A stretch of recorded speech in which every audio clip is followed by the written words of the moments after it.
नमस्कार बंधुओं, कैसे हैं आप सभी लोग। आप सभी का मेरे YouTube चैनल निरंतर साहित्य दर्पण में आप सभी का स्वागत है। बंधुओं, आज मैं आप सभी को हिंदी भाषा और उसका विकास आप सभी को विस्तार पूर्वक समझाएंगे। बंधुओं, हिंदी भाषा और उसका विकास,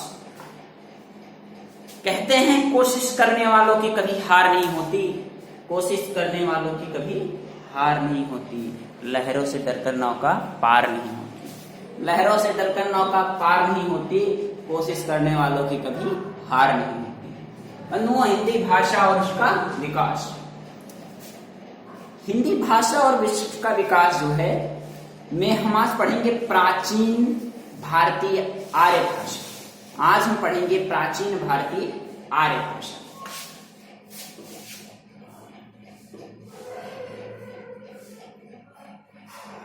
बंधुओं, आज हम पढ़ेंगे प्राचीन भारतीय आर्य भाषा। प्राचीन भारतीय आर्य भाषा को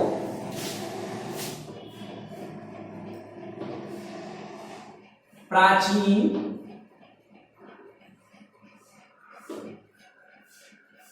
भारतीय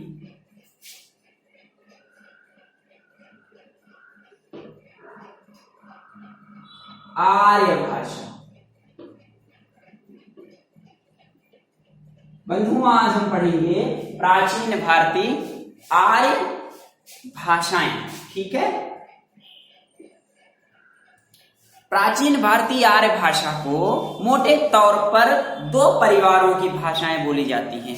मतलब हिंदी भाषा को मोटे तौर पर दो परिवार की भाषाएं बोली जाती थी। पहला जो है वो उत्तर भारत की भाषा भारोपी परिवार। पहला जो है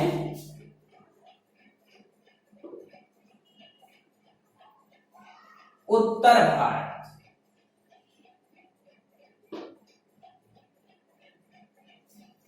पहली भाषा है बंधुओं उत्तर भारत और दूसरी भाषा जो है दक्षिण भारत।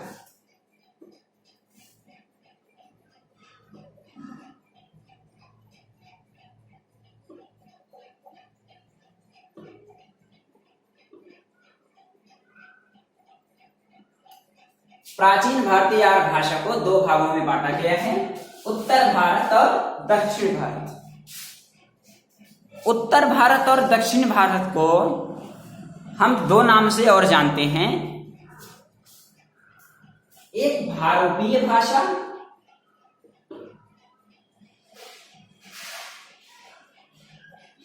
उत्तर भारत में भारोपीय भाषाएं बोली जाती हैं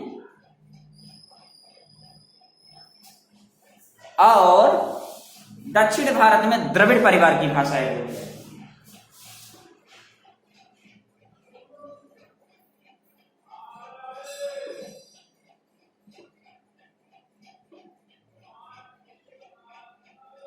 दक्षिण भारत में द्रविड़ परिवार की भाषा बोली जाती है और उत्तर भारत में भारोपीय परिवार की भाषा बोली जाती है।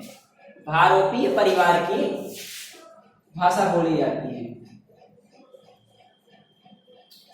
बंधुओं, जो भाषाओं के नाम तथा क्षेत्र हैं उत्तर भारत और दक्षिण भारत के, वो इस प्रकार हैं। जो तेलुगु है वो आंध्र प्रदेश है, यानी कि भाषाओं के नाम तथा उनके क्षेत्र। तेलुगु आंध्र प्रदेश, कन्नड़ कर्नाटक, तमिल तमिलनाडु, मलयालम केरल। आर्य परिवार की भाषाएं मूलतः जो है भारोपी परिवार है। जो आर्य परिवार की भाषा है मूलतः क्या है? आर्य परिवार की भाषा मूलतः क्या है? भारोपीय परिवार की भाषा है। बंधुओं, आर्य परिवार की भाषा मूलतः भारोपीय परिवार की भाषा है। इस बंधुओं, हिंदी एवं अन्य आर्य भाषाओं को जो संबंध है इस परिवार से, वह आर्य भाषा का जो आर्य भाषा से हिंदी भाषाओं का संबंध है वो बहुत ही पुराना है, बहुत ही प्राचीन है। और आर्य भाषा का काल मोटे तौर पर 1500 ईस्वी माना जाता है। कितना माना जाता है? 1500 ईस्वी पूर्व, 1500 ईस्वी पूर्व माना जाता है। मोटे तौर पर 1500 ईस्वी पूर्व माना जाता है। कितना माना जाता है बंधुओं? 1500 ईस्वी पूर्व माना जाता है। अब कब तक माना जाता है? 500 ईसा पूर्व तक। 1500 ईसा पूर्व से 500 ईसा पूर्व तक माना जाता है। बंधुओं, बात यह है कि जो अगर हम सुविधा की दृष्टि से देखें कि इन 3 कालखंडों में विभक्त, इसे 3 कालखंडों में विभक्त कर लिया गया है। किसे?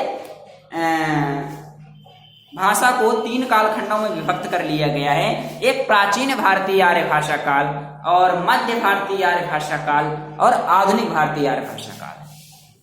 तो कौन कौन सी भाषा है? प्राचीन, मध्य, आधुनिक।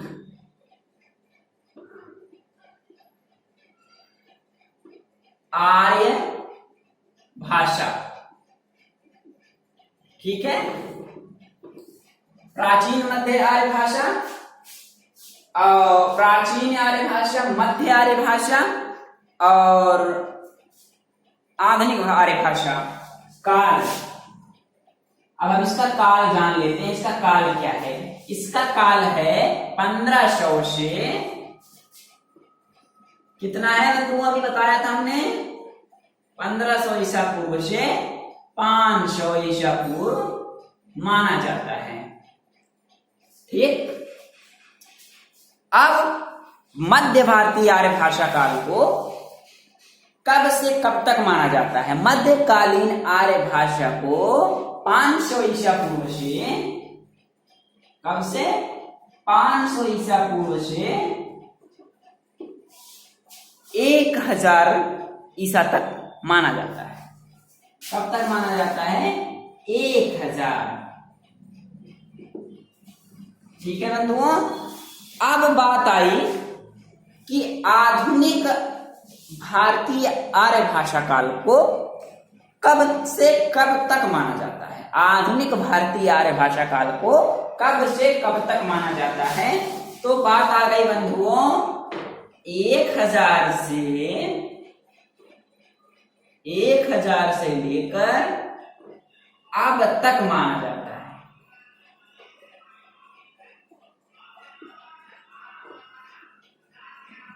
एक बार हम फिर से देखेंगे बंधुओं, हिंदी भाषा और उसका विकास। हिंदी भाषा और उसका विकास जो है प्राचीन भारतीय आर्य भाषा, प्राचीन भारतीय आर्य भाषा काल को 2 भागों में बांटा गया है, उत्तर भारत और दक्षिण भारत।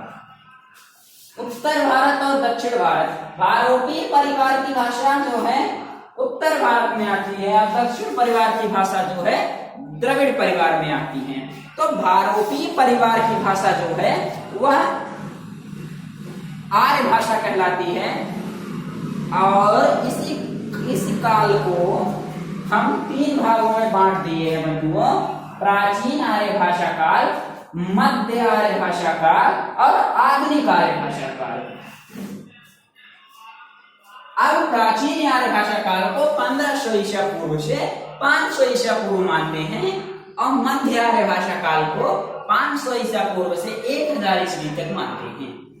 आधुनिक आर्य भाषा काल को 1000 ईस्वी से अब तक माना जाता है। कब तक माना जाता है? अब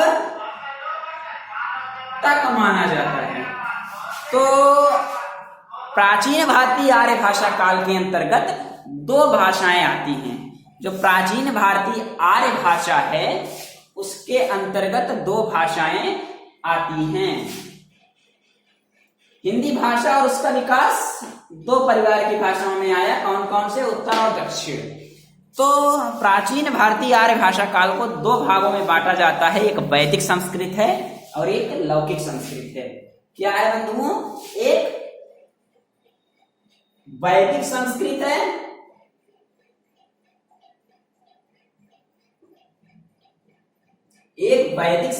है और एक लौकिक संस्कृत है।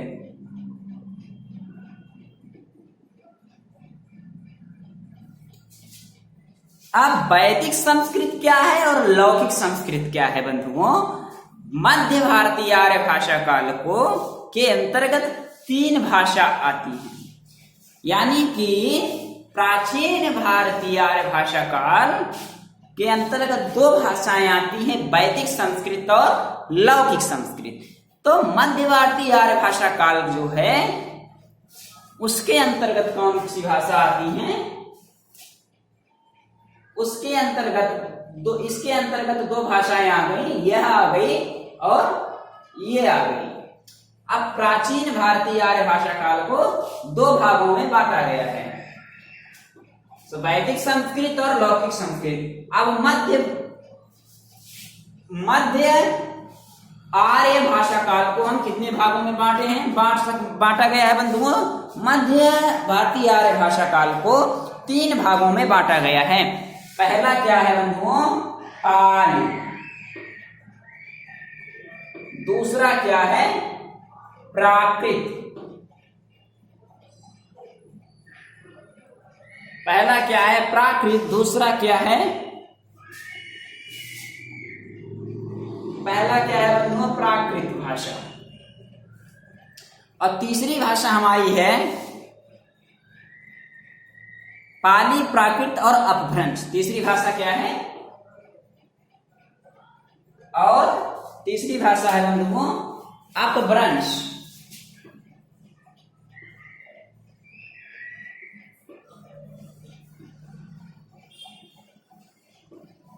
तीसरी भाषा है अपभ्रंश। तो पाली, प्राकृत, अपभ्रंश मध्य आर्य भाषा काल के अंतर्गत आती हैं। तो आधुनिक भारतीय आर्य भाषा काल के अंतर्गत हिंदी एवं अन्य आर्य भाषाओं को गिना जाता है। ये जो आधुनिक आर्य भाषा काल है इसके अंतर्गत हिंदी एवं अन्य आर्य भाषा आती हैं। तो बंधुओं जो आर्य भाषा है सबसे प्राचीन भाषा है। तो आर्य भाषा जो थी हमारी संस्कृत भाषा थी। कौन सी भाषा थी बंधुओं? संस्कृत, जो आज भी बोली जाती है। तो इसलिए यहाँ आधुनिक आर्य भाषा, आधुनिक काल में हिंदी भी है और आर्य भी है। तो सबसे प्राचीन भाषा हमारी क्या हो गई? संस्कृत हो गई, जो कि उत्तर भारत में बोली जाती थी, जिसे हम भारोपीय परिवार के नाम से जानते थे। और इसके काल है 1500 से 500 ईसा पूर्व तक। प्राचीन भारतीय आर्य काल को 1500 ईस्वी से 500 ईसा पूर्व, 1500 ईसा पूर्व से 500 ईसा पूर्व तक मानते हैं। और मध्य भारतीय आर्य भाषा काल को 1000 ईस्वी से 500 ईसा पूर्व से 1000 ईस्वी तक मानते हैं। तो इसको 2 भागों में बांटा गया है, पाली और इसको 3 भागों में बांटा गया है, पाली, प्राकृत, अपभ्रंश भाषा। आधुनिक भाषा को हम हिंदी एवं अन्य आर्य भाषाओं से जोड़ते हैं। तो इस तरीके से प्राचीन को लौकिक और वैदिक में हम मूलतः विभाजित कर दिए हैं। तो बंधुओं इस प्रकार हमारा जो विकास क्रम है वह इस प्रकार है। जो भाषाएं हैं हिंदी से ठीक पहले की भाषा जो है वह कौन कौन सी भाषाएं हैं, किस प्रकार उनका क्रम है, आइए हम जान लेते हैं। हिंदी भाषा का विकास किससे हुआ? हिंदी भाषा का विकास अपभ्रंश से हुआ। किससे हुआ? अपभ्रंश से। पाली आई, प्राकृत आई और अपभ्रंश आई। तो अपभ्रंश से निकलकर जब आई तो आधुनिक भाषा काल में हिंदी आ गई। और हिंदी अन्य आर्य भाषा काल संस्कृत और हिंदी अपभ्रंश से निकलकर आई हैं। तो हम इसी मोटे तौर पर हम देख सकते हैं कि इसके क्रम किस प्रकार हैं। याद रखने के लिए बंधुओं आप देख लीजिए इसके क्रम क्या हैं। याद रखने के लिए इस प्रकार है बंधुओं। जैसे सबसे पहले क्या है, अगर पूछा गया, सबसे पहले आई वैदिक संस्कृत। सबसे पहले आई वैदिक संस्कृत।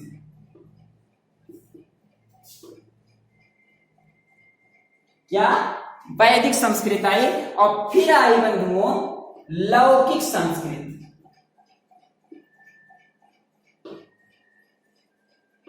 फिर आ गई लौकिक संस्कृत। इसके बाद हमारी आ गई पाली। इसके बाद हमारी आ गई पाली। फिर इसके बाद आ गई हमारी प्राकृत।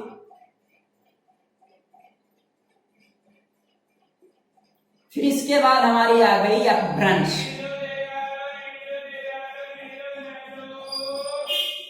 और फिर इसके बाद आ गई हिंदी। वैदिक संस्कृत, लौकिक संस्कृत, पाली, प्राकृत, अपभ्रंश, हिंदी। इस तरह से हिंदी का विकास हुआ। हिंदी भाषा और उसका विकास, हिंदी भाषा और उसका विकास जो है इस प्रकार हुआ बंधुओं। वैदिक संस्कृत, फिर लौकिक संस्कृत, पाली, प्राकृत, अपभ्रंश। वैदिक संस्कृत में क्या हुआ, मतलब वैदिक संस्कृत में क्या लिखे गए। इस प्रकार भारत की जो प्राचीन भाषा वैदिक संस्कृत है, जिसका प्रयोग हम वैदिक साहित्य यानी कि ब्राह्मण ग्रंथ, क्या हम इसमें ब्राह्मण ग्रंथ, उपनिषद, ब्राह्मण ग्रंथ, उपनिषद, हम इसमें ब्राह्मण ग्रंथ और उपनिषद आदि ग्रंथों को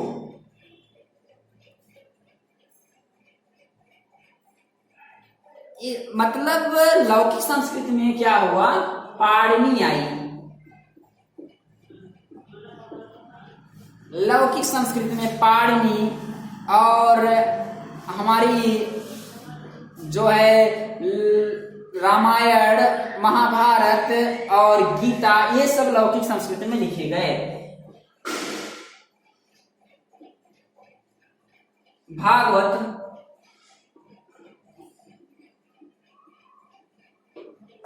भागवत महापुराण लौकिक संस्कृत। वाल्मीकि रामायण,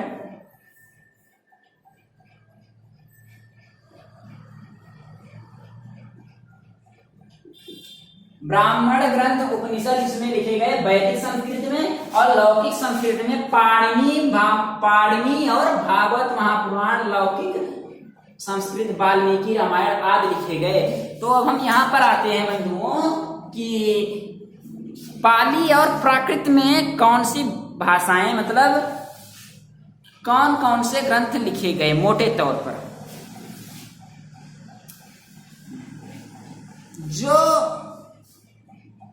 साहित्य है, साहित्य में जो दिखा, जैसे लौकिक संस्कृत और वैदिक संस्कृत में दिखाया गया कि इस काल में कौन से ग्रंथ लिखे गए और किसने लिखे। तो उसी प्रकार से पाली में और प्राकृत में, अपभ्रंश में बौद्ध साहित्य, जैन साहित्य लिखे गए और इसके बाद हिंदी का विकास हुआ। तो इस प्रकार मध्यकालीन की अहम विकास क्रम से पढ़ेंगे।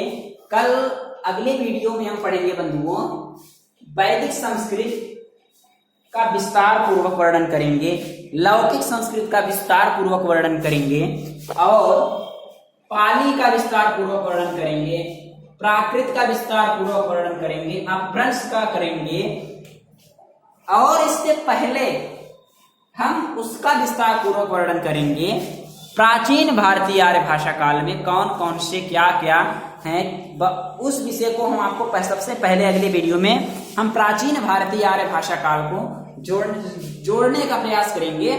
और दूसरी है मध्य भारतीय आर्य भाषा काल। इसके बाद हम मध्य भारतीय आर्य भाषा काल से आप लोगों को जोड़ने का प्रयास करेंगे। फिर तीसरी भाषा आ जाती है हमारी पाली प्राकृत माफ कीजिएगा, तीसरी भाषा है हमारी आधुनिक आर्य भाषा काल। हम फिर इसके बाद उस पर चर्चा करेंगे। इसके बाद बंधुओं आज हम यहीं पर समाप्त करते हैं अपभ्रंश हिंदी, यानी कि आज हम यह जाने हैं हिंदी भाषा और उसका विकास। हिंदी भाषा और उसका विकास उत्तर भारत और दक्षिणी भारत भारतीय आज हमें यही समाप्त करना है। इसके बाद हम अगले वीडियो में लेकर आएंगे अपभ्रंश प्राचीन भारतीय आर्य भाषा का। ठीक है, तब तक के लिए नमस्कार। अगर आपको यह वीडियो पसंद आए तो इसे लाइक, सब्सक्राइब, शेयर, कमेंट जरूर करिए। धन्यवाद।